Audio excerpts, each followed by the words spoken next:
नमस्कार, स्वागत है आपका हॉर्नबिल टीवी भारत पर। आइए देखते हैं अब तक की खबरें। यूपी के मत्स्य मंत्री संजय निषाद ने मत्स्य पालन से जुड़ी योजनाओं के सुचारू क्रियान्वयन के लिए एक नई वेबसाइट लॉन्च की है। अब मत्स्य पालकों को योजनाओं के लाभ के लिए निदेशालय तक दौड़ लगाने की ज़रूरत नहीं पड़ेगी। इस पहल से बहुउद्देशीय मत्स्य पालक समितियों के गठन का मार्ग भी प्रशस्त हुआ है। मंत्री संजय निषाद ने इस कदम के लिए गृह मंत्री अमित शाह का आभार व्यक्त किया। तालाबों का ठेका अब स्थानीय समितियों को मिलेगा और समितियों का पंजीकरण ऑनलाइन किया जा सकेगा। इसके अलावा निषाद राज वोट योजना में बदलाव करते हुए अब कोई भी मल्लाह अपनी नाव बनाकर योजना का लाभ उठा सकेगा। ऑनलाइन फोटो अपलोड करके डीबीटी के माध्यम से योजना का लाभ सीधे प्राप्त किया जा सकता है।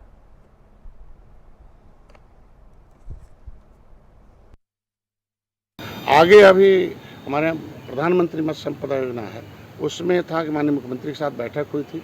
उन्होंने सख्त हम लोगों को एक सुझाव दिया था, निर्देशन दिया था कि उत्तर प्रदेश में मत्स्य क्षेत्र का जो ट्रेडिशनल फिशरमैन है, जो परंपरागत मत्स्य पालक हैं, उन्हें प्राथमिकता दी जाए, चाहे योजना आए उसमें या मछली पालन हो या फेटे पट्टे हो। उसके लिए अभी इन्होंने कर दिया है।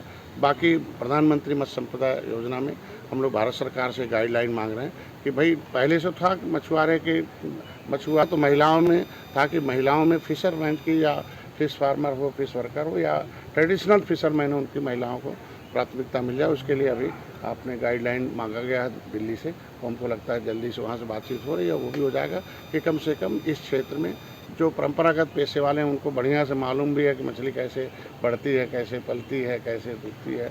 और एक हमारे यहाँ था, पिछली सरकारों ने एक बड़ा कि एक दो तरह का कानून हो गया था। एक तो राजस्व संहिता में लिखा था मछुआरा मतलब 15 जातियों का जिक्र था। दूसरा एक कैबिनेट में आ गया था कि नहीं, जो मछली पाले वही मछुआरा है। तो ये कंट्राइंडिकेशन हो गया था, उसको फिर हम हमारे पिछले सत्र में कैबिनेट में चेंज कर दिया कि नहीं, जो राजस्व संहिता में लिखा हुआ वही है। उसमें जो 1 वर्ष लिखा गया उसको भी हम लोग चाहते 10 वर्ष हो जाए, क्योंकि जब लंबे समय से कोई मांगता है 1 साल से तो कोई दिखा देगा, तो उसमें भी कमी होगी। प्रधानमंत्री नरेंद्र मोदी के जन्मदिन के अवसर पर शुरू हुए सेवा पखवाड़ा अभियान के तहत लखनऊ में उप मुख्यमंत्री ब्रजेश पाठक ने कैंट विधानसभा क्षेत्र में आयुष्मान योजना के 6 साल पूरे होने पर निःशुल्क स्वास्थ्य परीक्षण शिविर का आयोजन किया। इस अभियान का उद्देश्य स्वास्थ्य सेवाओं को जन जन तक पहुंचाना है। आज पूरे उत्तर प्रदेश में सेवा पखवाड़ा के समापन के अवसर पर आयुष्मान भारत योजना के 6 वर्ष पूरे होने पर पूरे प्रदेश में हर विधानसभा क्षेत्र में स्वास्थ्य मेले का आयोजन किया गया है, जिसमें 60 वर्ष से ऊपर के हमारे जो भाई बहन हैं, जो सीनियर सिटीजन हैं, सभी की निःशुल्क स्वास्थ्य परीक्षण करके उनको जो भी दवाइयों की आवश्यकता है या उनको उच्च कोटि की अन्य किसी चिकित्सालय में स्वास्थ्य संबंधी कोई दिक्कत है, उसको हम लोग व्यवस्थित ढंग से आज एक मरीज के स्वास्थ्य का परीक्षण करके उनको पूरा करने का काम स्वास्थ्य शिविर के माध्यम से हम आज करेंगे। तो प्रधानमंत्री के जन्मदिन को लेकर कार्यक्रम किए जा रहे हैं और कहाँ पे किए जाएंगे? ये पूरे प्रदेश में हर गांव में, हर शहर में, हर मोहल्ले में, हर गली में सेवा पखवाड़ा मनाया जा रहा है। आज उसका अंतिम दिन है। पूरे प्रदेश के सेवा पखवाड़ा के तहत आज पूरे प्रदेश में सभी विधानसभा क्षेत्रों में ये स्वास्थ्य शिविर का आयोजन किया जा रहा है। लखनऊ के प्राचीन मन कामेश्वर मंदिर की महंत दिव्यागिरी ने भक्तों से अपील की है कि वे घर से बना शुद्ध प्रसाद या सूखा मेवा ही चढ़ाएं, क्योंकि बड़े पैमाने पर प्रसाद में मिलावट की शिकायतें आ रही हैं। मंदिर के गर्भगृह में अब बाहरी प्रसाद चढ़ाने पर रोक लगा दी गई है। यह फैसला तिरुपति लड्डू विवाद के बाद लिया गया है। भक्त अब केवल घर का बना प्रसाद और ड्राई फ्रूट्स का भोग लगा सकेंगे। तिरुपति आंध्र प्रदेश के जो शायद इस विश्व का ही सबसे अच्छा और आर्थिक पे सबसे नंबर 1 पे था। वहाँ पे जो पूर्व की घटना हुई प्रसाद को लेके कि मतलब 300 से अधिक वर्षों से ये घटना लगातार हो रही है। शायद मुझे लगता है इससे बड़ा कोई आस्था पे आघात नहीं होगा कि जो लोग शाकाहारी हैं या जो लोग बिल्कुल धार्मिक प्रवृत्ति के हैं, जो शायद कभी भी किसी प्रकार का लहसुन प्याज का भी सेवन नहीं करते हैं, उनको अचानक से जब ये पता चलता है कि हमने उनके प्रसाद में नॉनवेज लिया है, सुअर, गाय या मछली के तेल का सेवन किया है, तो मुझे लगता है इससे ज़्यादा कष्ट का विषय और कोई नहीं हो सकता है। और जब प्रसाद को लेके ऐसी घटना हो तो मुझे लगता है क्या करना चाहिए, क्या नहीं करना चाहिए, ये बहुत ही बड़ा विषय था। तो हम लोगों ने ये कोशिश करी है कि गर्भगृह के अंदर, चूँकि विग्रह हैं और भोलेनाथ हैं, तो कम से कम वहाँ तक प्रसाद ना पहुँचे। अभी चूँकि हम लोगों को 11 बजे कलेक्ट्रेट में जाके डीएम साहब को भी ज्ञापन सौंपना है।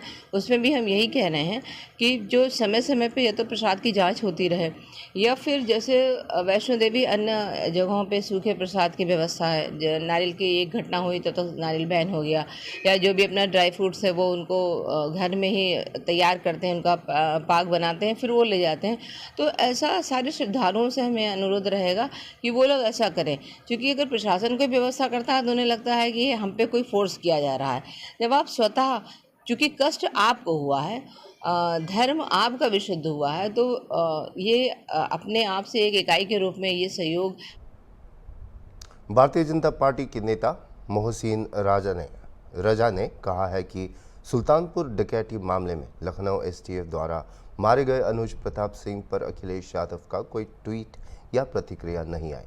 उन्होंने इसे जातिगत तुष्टीकरण और संप्रदायवाद की राजनीति से जोड़ा, ये बताते हुए कि शायद अनुज का अखिलेश की जाति से न होना इसके पीछे का कारण है। रजा ने इस समाजवाद की नई परिभाषा बताया, जो यादव को जातिगत राजनीति से ऊपर उठने नहीं देती।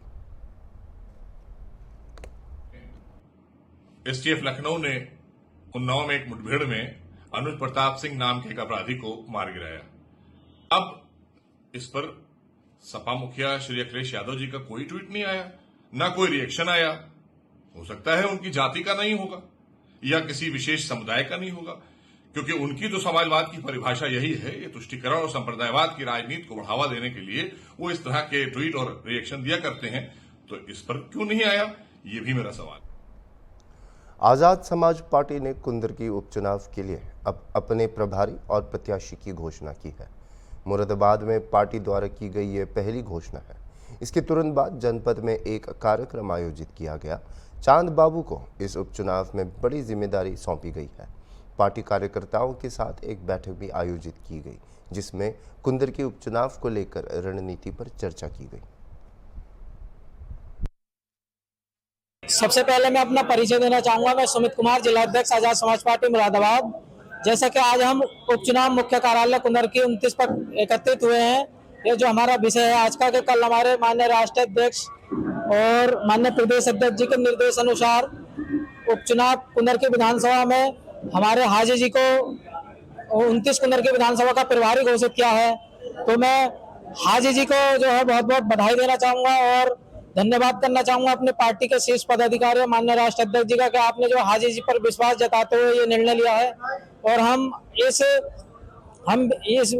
विश्वास के साथ जो ये आश्वासन भी दिलाएंगे कि हमारी पार्टी तन मन धन से हाजी जी को यहाँ से चुनाव जिताने का काम करेगी। संगठन के लोगों से क्या कहना चाहेंगे? संगठन के देखिए, संगठन के लोगों से मैं ये अपील करूंगा कि जो हमारे पार्टी का हाईकमान का जो भी निर्देश है वो हमें मान्य है और हम अपने पार्टी के निर्देशों पर काम करेंगे और तन मन धन से हाजी जी को यहाँ से चुनाव जिताकर हम लखनऊ भेजेंगे। आजाद समाज पार्टी काशीराम के राष्ट्रीय अध्यक्ष भाई चंद्रशेखर आजाद जी और प्रदेश के प्रदेश अध्यक्ष सुनील कुमार चित्तौड़ जी भाई के निर्देश पर जो कल लेटर जारी किया है प्रभारी का, मुझे प्रभारी घोषित किया है। उन दोनों लोगों ने और पूरी पार्टी ने, जितने भी राष्ट्रीय लेवल के हमारे नेता हैं या प्रदेश लेवल के सब नेता हैं, जैसे क्या निजाम चौधरी साहब भी हैं, जिले पे और नेता भी हैं, हमारे मंडल पे भी हैं, भीम आर्मी के साथी भी हैं, आज़ाद समाज पार्टी के साथी भी हैं। सभी का मैं तहे दिल से शुक्रिया अदा करना चाहता हूं, जैसे कि विश्वास जताया है मुझ पर। मैं पार्टी को और अपने नेताओं को विश्वास दिलाता हूं। मैं उस पार्टी का सिपाही हूं, जो पार्टी का नेता हमारे बोलते हैं वो आप देखते हो, और जो हमारे नेता कहते हैं और वो करते हैं वही हमारी कुंदरकी में होगा। ये हमें वो अल्लाह पे भी भरोसा है और अपने नेता पर भी भरोसा है। तो आपको पता है कि उपचुनाव की तैयारी थी और लोग भी रेस में थे, मगर अल्लाह ने जिसके मुकद्दर में लिखा होता है मिलता उसे ही है। ये अब चुनाव कभी भी घोषणा हो सकती है, जिस दिन भी घोषणा होगी।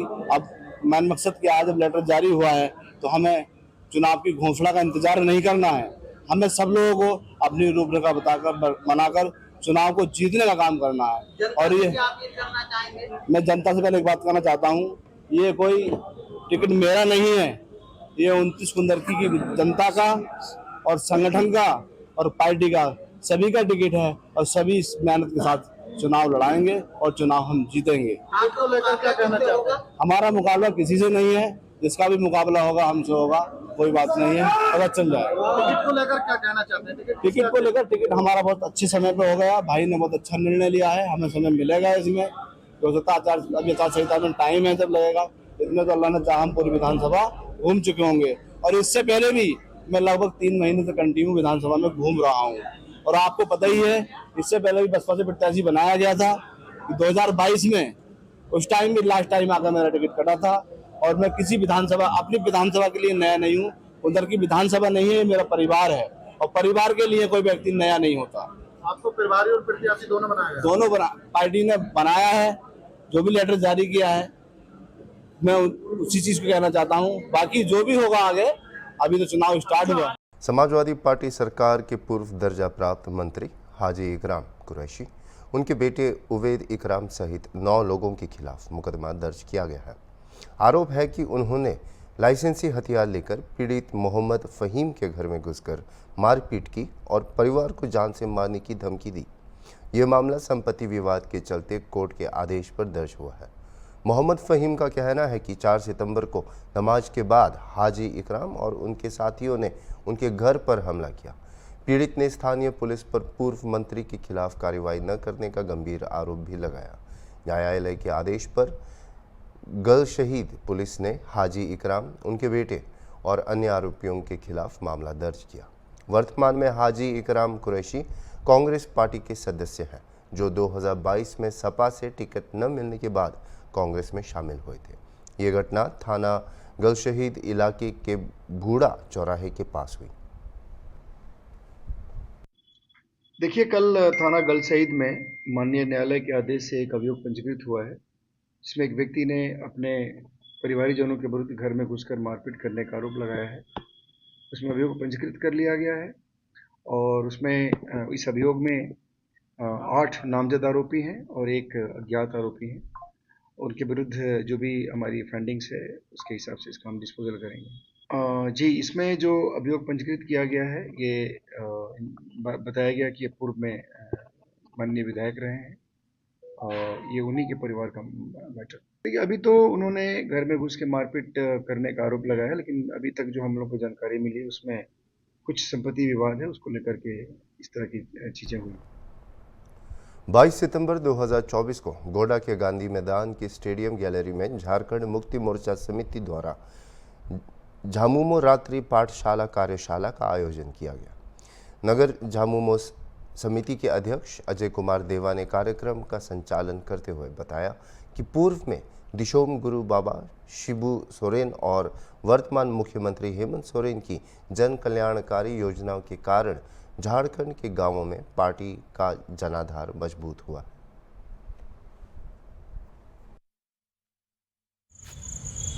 एक कार्यक्रम की शुरुआत कर, और ये कार्यक्रम की शुरुआत आप इस तरह से कर रहे हैं कि प्रत्येक सप्ताह जिस तरह संडे को हम सभी नगर झारखंड मुक्ति मोर्चा समिति के सदस्य आपस में पार्टी से बढ़ करके भी अपना एक दिली रिश्ता तैयार करें। और सच में से आप लोग सारे लोग, आपके अजय कुमार देवा जी अध्यक्ष हैं, चाहे हमारे राजकुमार जी हमारे संगठन सचिव हैं, या हमारे फिरदौस जी हैं, या हमारे अंसार जी हैं, या हमारा मिनहाज है, जब से जुड़ा है एक बोल्ड आवाज़ में तंदुरुस्ती के साथ जिस तरह से काम कर रहे हैं, या हमारा वार्ड नंबर 3 का अध्यक्ष से लेके 1 का अध्यक्ष है, 14 के हैं, 16 के हैं, आप सारे लोग हैं। और जिस तरह से आप लोग हमको आज जितना सवाल किए, आप सारे लोगों को दुरुस्त चाहिए। आप जवाब देने के लिए कम से कम हमको 8 घंटा लगेगा। और हमको नहीं लगता है कि 8 घंटा हम लोग सभी इस तरह से यहाँ पर बैठ पाएंगे। हम 8 घंटा तक स्पीच आपको दे सकते हैं, ये हम अपने तरफ से आपको बताते हैं। मधुबनी जिले के बेनीपट्टी अनुमंडल क्षेत्र के परोल पंचायत में पीसीसी सड़क का उद्घाटन जिला परिषद अलका झा और मुकेश झा ने किया। इस अवसर पर सुंदर मिश्रा, शतनजीव झा, लाल बाबू मुखिया, अशोक राम, सुनील यादव, फूल सिंह, अमित सिंह और संजीव मास्टर भी उपस्थित थे। जिला परिषद अलका झा ने बताया कि यह सड़क बरसात में पैदल चलने लायक नहीं रहती थी और कई गांवों को जोड़ती है। स्थानीय ग्रामीणों ने इसे इतिहास का दिन बताया क्योंकि यह सड़क परुल गांव से मुसहरी टोल जाने का एकमात्र रास्ता है। लंबे इंतजार के बाद इस सड़क का निर्माण पूरा हुआ है। साथ ही गांव में पहली बार आरसीसी आल्हा का भी निर्माण किया गया है।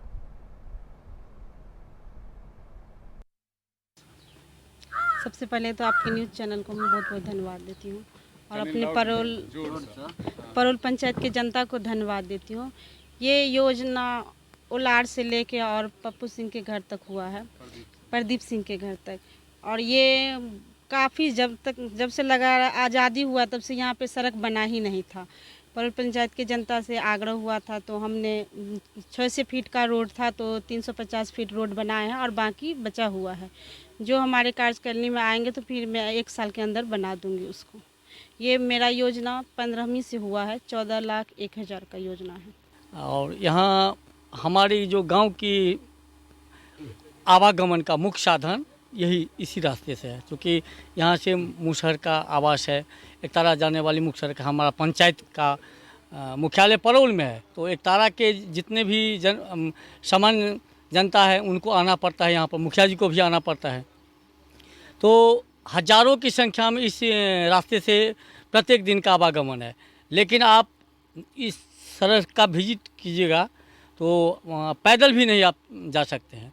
तो हम लोग सही बात कहें हमारे पार्षद जी कि हम लोग सांसद से लेकर के स्थानीय मुखिया जी तक से आग्रह किए। देखिए, ये सड़क जो है सो परोल पंचायत के 2 गांव ऐसा है जो एकतारा और परोल जो एक ही पंचायत के भौगोलिक रूप से दोनों विपरीत दिशा में इतना है जो मतलब लोगों को 15-16 किलोमीटर घूम के आना पड़ता है। ये इतना महत्वपूर्ण सड़क होने के बाद भी कोई जो है सो ध्यान नहीं देते थे इस पे। एमपी हो, एमएलए हो, कोई भी हो, इस पे ध्यान नहीं देते थे। यहाँ पे ग्रामीणों का और यहाँ के लोगों का आग्रह था जो कम से कम जो है सो जितना दूर में परोल में शुरुआती में जो रिहायशी इलाका है यहाँ तक कम से कम रोड आप बना दीजिए जो लोगों को सुविधा हो। हर समय हर कोई, हम भी संजोग से मुखिया थे तो हम मधुबनी जिला के मुखिया के मेंबर थे वहाँ न्यू सेक्रेटरीट में, पंचायती राज भवन में। वहाँ भी हम ये उठाए थे इस रोड के बारे में। मंत्री जी लोग भी थे उस मीटिंग में। लेकिन एक था कि पहले रोड प्रधानमंत्री योजना के तहत परजुआर से महाराजपुर रोड पास हो गया था, लेकिन दुर्भाग्य से वो एकतारा तक बना और एकतारा से महाराजपुर नहीं बना। अब उसमें पैसा उठ गया या जो किए हो ठेकेदार, उस कारण भी टेक्निकल कुछ दिक्कत हो रहा था। लेकिन अब 5 साल से ऊपर हो गया, अब वो रोड बनना चाहिए। जी बहुत अच्छा, यहाँ पार्षद महोदया के द्वारा यह मतलब रोड बनाया गया है, इसकी अति आवश्यकता थी। और यहाँ जो है ना बड़ी आबादी की निकासी यहाँ हो रही है और यहाँ इस रोड की आवश्यकता आगे तक है। लेकिन पार्षद आज लखनऊ के इंदिरा गांधी प्रतिष्ठान में जगत गुरु शंकराचार्य स्वामी श्री अविमुक्तेश्वर आनंद सरस्वती महाराज ने गौ प्रतिष्ठान आंदोलन और गौ ध्वज स्थापना के लिए भारत यात्रा का आयोजन किया। उन्होंने कहा कि भारत में गाय की सबसे बड़ी प्रतिष्ठा है, जहां घर की पहली रोटी गाय के लिए बनाई जाती है। स्वामी जी ने यह भी उल्लेख किया कि 1857 में मंगल पांडे ने गौ रक्षा के लिए आंदोलन किया था और गाय माता को राष्ट्र माता बनाने का संकल्प आज़ादी से पहले गौ भक्तों ने लिया था। उन्होंने आरोप लगाया कि कांग्रेस ने गौ रक्षा के लिए कुछ नहीं किया, जबकि उनका चुनाव निशान पहले 2 बैलों की जोड़ी और बाद में दूध पीता बछड़ा था, जिससे लोगों ने उन्हें वोट दिया। स्वामी जी ने कहा कि हिंदुओं के वोट लेकर उन पर धोखा किया जा रहा है। आप नहीं खा सकते, ये हमारा कहना है। गाय का मांस जब आप काट करके खाते हो तो हमको चोट लगती है। 100 करोड़ से ज्यादा हम हैं और हमें चोट लगाने वाला भोजन करने का हमारे ही देश में रहने वाले किसी नागरिक को अधिकार नहीं है।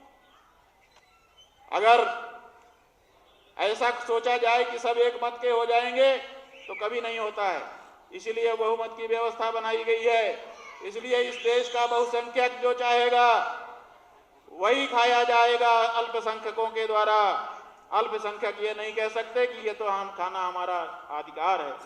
अगर आपका अधिकार है तो आप अपने शरिया वाले कानून के देश में चले जाइए, अपने बाइबिल वाले कानून के देश में चले जाइए और अपने दूसरे देश में चले जाइए। वहाँ क्या खाते हैं हम रोकने नहीं आएंगे, लेकिन यहाँ बहुसंख्यक रूप से हम हिंदू रहते हैं। इसलिए यहाँ पर आप रहना चाहते हैं, आपका स्वागत है। हम आपके विरोधी नहीं हैं, लेकिन आप हमको तलवार की नोक के ऊपर रख करके छाती में कीला ठोकते हुए रहें, ये बिल्कुल स्वीकार नहीं किया जा सकता है। तो ऐसी परिस्थिति में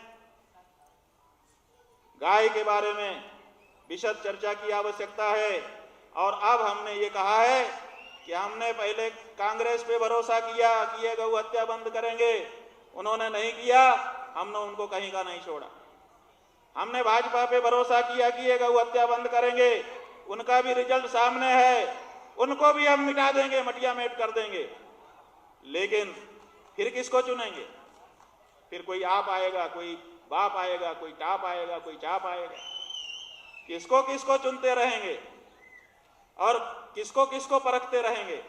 इसलिए अब हमने ये कहा है कि अब हम उसी को वोट देंगे, सनातन धर्मी, जो सबसे पहले शपथ पूर्वक घोषणा करेगा कि अगर हम आपके वोट से जीतते हैं और संसद में, विधानसभा में, म्युनिसिपैलिटी में कहीं पर भी जाते हैं, तो जैसे हमारे घर में पहली रोटी गाय की होती है, ऐसे पहला कानून गौ माता के प्राण और उनकी प्रतिष्ठा की रक्षा का हम बनाएंगे। गौ मतदाता का संकल्प देश भर के सभी सनातन धर्मी लेंगे। सभी ना लें, कम से कम 33 करोड़ ले लें। हमने सुना था, शास्त्रों में पढ़ा था कि गौ माता के शरीर में 33 कोटि देवता रहते हैं। हमारी भी इच्छा है कि उन देवताओं का हम दर्शन करें। तो जो गौ मतदाता बन जाएगा, हम समझेंगे कि वही गौ माता का देवता है, गौ माता की रक्षा करने के लिए खड़ा है। उसी को हम प्रणाम करेंगे और पूरे देश में लोगों को गौ मतदाता बनने का संकल्प दिलाते हुए अब मतदाताओं पर हम भरोसा करेंगे। अभी के लिए इतना ही और खबरों के लिए आप देखते रहिए हॉर्नबिल टीवी।